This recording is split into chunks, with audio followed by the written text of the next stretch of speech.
আমরা শুনতে শুনতে অনেক ইংলিশ ওয়ার্ড শিখে ফেলেছি। আমাদের মধ্যে অনেকে আছে এই ইংলিশ ওয়ার্ডগুলো ব্যবহার করে 1 মিনিট 2 মিনিট কিংবা 3 মিনিট বা 5 মিনিট ইংলিশে অনর্গল কথা বলতে পারে। অপরপক্ষে কিছু মানুষ আছে অনেকগুলো ইংলিশ ওয়ার্ড জানা সত্ত্বেও তাদের পেটের মধ্যে যদি একটা ঘুষি মারা হয় তারপরও তারা ইংলিশে 1 মিনিট কথা বলতে পারে না। এর কারণটা কি হতে পারে? এর কারণ অনেকগুলো কারণ হতে পারে। তোর মধ্যে একটি কারণ, যারা ইংলিশে কথা বলতে পারে এই সিম্পল ওয়ার্ডগুলো ব্যবহার করে কিভাবে সেন্টেন্স মেক করা যায় এবং এই সেন্টেন্সগুলো কিভাবে ডেইলি বেসিসে স্পোকেন ইংলিশে ব্যবহার করা যায় সেটাও শিখে ফেলেছে। অপরপক্ষে যারা ছিল তারা শুধুমাত্র ইংলিশ ওয়ার্ড শিখেছে কিংবা এই ইংলিশ ওয়ার্ডগুলো ব্যবহার করে সেন্টেন্স মেক করার ট্রাই করেনি। So in this video I will share how can we make sentence by using simple words. So let's dive in our class. Okay, spoken ইংলিশটা শুধুমাত্র যে ছাত্রদের জন্য এমনটা না, এটা হচ্ছে যারা বিজনেসম্যান তারাও স্পোকেন ইংলিশ শিখতে পারে, কিংবা যারা ফার্মার তারাও হচ্ছে স্পোকেন ইংলিশটা শিখতে পারে। Those people who can speak English fluently, I consider these types of people as a smart people, because ইংলিশে ফ্লুয়েন্টলি কথা বলা এটাও একটা স্মার্টনেসের মধ্যে পড়ে। আমি যেমনটা বলেছিলাম, কিছু সহজ ওয়ার্ডের মাধ্যমে আমরা স্পোকেন ইংলিশে সেন্টেন্স মেক করতে পারি। যেমন আমি ইতোমধ্যে কিছু সেন্টেন্স সিলেক্ট করে রেখেছি। যেমন প্রথম যে সেন্টেন্সটা ডেইলি, এটা কম বেশি সবাই পরিচিত। ডেইলি মিনস হচ্ছে প্রত্যেকদিন, রুটিন কর্মপদ্ধতি। তারপর এক্সেপশনাল মানে ব্যতিক্রম, মেইনটেন মানে পরিচালনা করা, ওয়েক আপ মানে জেগে ওঠা, এক্সারসাইজ মানে অনুশীলন করা, নিউট্রিয়াস মানে পুষ্টিকর, তারপর ব্রেকফাস্ট এটা জানি সকালের নাস্তা, স্পেন্ড মানে কাটানো, আন্ডারস্ট্যান্ড মানে বুঝতে পারা। এই যে এই কমন যে ওয়ার্ডগুলো, যেমন এখান থেকে আমি নিলাম ইউনিক, ইউনিকও হতে পারে, ইউনিক, ইউনিক মিনস ব্যতিক্রম। এই যে সেন্টেন্সগুলো, এগুলো আমরা অ্যাজ এ স্টুডেন্ট হিসাবে কিভাবে আমরা ব্যবহার করতে পারি। যেমন আমি প্রথমে লিখলাম যে এখানে আছে যে an ideal student has an unique daily routine. একজন আদর্শ ছাত্রের একটা স্বতন্ত্র কর্মপদ্ধতি আছে। ওকে, তাহলে প্রথমে আমরা কি করলাম? সাবজেক্ট, যেমন এন আইডিয়াল স্টুডেন্ট, এই পুরোটুকু হচ্ছে আমরা প্রথমে সাবজেক্ট বসাবো। তারপর আমরা কি বসাইছি? এখানে হচ্ছে ফাইনাইট ভার্ব। তারপর যে যতটুকু আছে, কি আছে, এইটা আমরা অবজেক্ট হিসাবে ধরতে পারি। আমরা ফাইনাইট ভার্ব আমরা কিভাবে চিনব?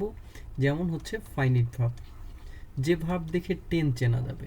আমি লিখে দিচ্ছি, যে ভার্ব দেখে টেন্স চেনা যাবে, টেন্স চেনা যাবে। ওকে, আর যেটা দেখে টেন্স চেনা যাবে না সেটা নট ফাইনাইট ভার্ব।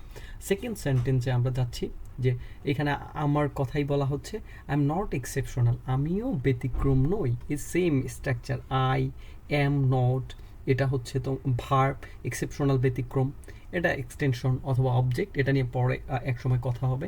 সো সুতরাং I try to maintain daily routine also, সুতরাং আমিও কি করি, যেমনটি পড়ছিলাম, সুতরাং I try to maintain daily routine also, সুতরাং আমিও প্রত্যেক দিন একটা কর্মপদ্ধতি বজায় রাখার ট্রাই করি।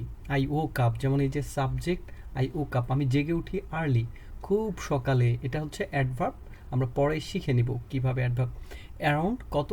6 AM, খুব সকাল 6টার দিকে আমি ঘুম থেকে উঠি খুব দ্রুত। And start day with exercise to stay healthy, আমি আমার দিনটা শুরু করি অনুশীলনের মাধ্যমে আমার স্বাস্থ্যটাকে ভালো রাখার জন্য। এই যে অ্যান্ড, এটা হচ্ছে প্যারালালিজম, এটা আমরা এক সময় শিখে ফেলবো। অর্থাৎ এপাশে যে এইখানে যে আমরা ভার্ব ইউজ করব, পরবর্তীতেও সেই ভার্ব আমরা ব্যবহার করতে হবে। ওকে, এই পর্যন্ত শেষ। তারপর after a shower and a nutritious breakfast, মানে গোসলের পরে এবং পুষ্টিকর সকালের নাস্তার পরে, I spend some time studying, আমি কিছু সময় অতিবাহিত করি কোথায়? আই স্পেন্ড মিনস অতিবাহিত করা, কাটানো, সামটাইমস স্টাডিং, আমি পড়ালেখায় কিছু সময় অতিবাহিত করি। দিস হেল্পস মি, এটা আমাকে সাহায্য করে, আন্ডারস্ট্যান্ড সাবজেক্টস ম্যাটার, আমার বিষয়বস্তুগুলো বুঝতে এটা আমাকে সাহায্য করে। দিস, এই যে এটা দিস সাবজেক্ট, হেল্পস এটা ভার্ব, তারপর মি অবজেক্ট, তারপর বাকি অংশ, এগুলো আমাদের শিখতে হবে। এভাবেই আমরা ছোট ছোট ওয়ার্ডগুলো দিয়ে আমরা সেন্টেন্স মেক করে আমরা ডেইলি বেসিসে প্র্যাকটিস করার চেষ্টা করব। ওকে, আমরা আরেকটা স্লাইড দেখি। ফার্স্ট স্লাইডের মতো এখানেও কিছু, সেকেন্ড স্লাইডে আমি কিছু সাধারণ ওয়ার্ড অর্থাৎ বেসিক ওয়ার্ড বেছে নিয়েছি এবং এই বেসিক ওয়ার্ডগুলো ব্যবহার করে কিভাবে আমরা একটা সেন্টেন্সকে এক্সটেন্ড করে একটা প্যারাগ্রাফের মতো ব্যবহার করতে পারি এবং এগুলো স্পিকিং ইংলিশে আমরা প্র্যাকটিস করতে পারি। Okay, first one, sunrise. Sunrise means হচ্ছে সূর্যোদয়, ইনভলভ মানে হচ্ছে জড়িয়ে ফেলা, ফিড মানে খাওয়ানো, চেক মানে খোঁজ খবর নেয়া, ফার্ম মানে খামার, ইনসেক্টস মানে হচ্ছে পোকামাকড়, উইডস মানে আগাছা, ফিল্ড মানে মাঠ, সিজন মানে ঋতু, প্ল্যান্ট মানে রোপণ করা বা চারা গাছ। ওকে, তাহলে আমরা এগুলো শিখে ফেললাম, আমরা এগুলো কিভাবে ব্যবহার করব, এগুলো কিন্তু বহুল ব্যবহৃত। ওকে, প্রথমে আমরা যেটা করতে পারি, প্রথমে I starts my daily routine early often before sunrise. Okay, একজন ফার্মার কি করে, subject I starts my daily routine, একজন ফার্মার হিসাবে I starts my daily routine, আমি আমার প্রত্যেক দিনের কর্মপদ্ধতি শুরু করি খুব সকালে, অফেন বিফোর সানরাইজ অর্থাৎ সূর্যোদয়ের আগেই। The first task involve feeding animals and checking there health. প্রথম যে আমার কাজটা সূর্যোদয়ের আগে ঘুম থেকে উঠে, দ্য ফার্স্ট টাস্ক প্রথম যে কাজ, ইনভলভ মানে জড়িয়ে ফেলা, ফিডিং অ্যানিমেলস এই যে প্রাণীগুলো আছে এগুলোকে খাওয়ানো, অ্যান্ড চেকিং দেয়ার হেলথ এবং তাদের স্বাস্থ্য দেখা। অর্থাৎ এখানে কি হয়েছে, প্রথমে সাবজেক্ট হয়েছে, তারপর ইনভলভ হয়েছে, ফাইনাইট ভার্ব হয়েছে এবং একটা সেন্টেন্সে একটা ফাইনাইট ভার্ব থাকে, পরবর্তীতে কোনো ভার্ব থাকলে হয় আমাদেরকে টু প্লাস V1 যোগ করতে হবে, না হয় ভার্ব প্লাস আইএনজি যোগ করতে হবে। সুতরাং এখানে আমরা ভার্ব প্লাস আইএনজি যোগ করেছি।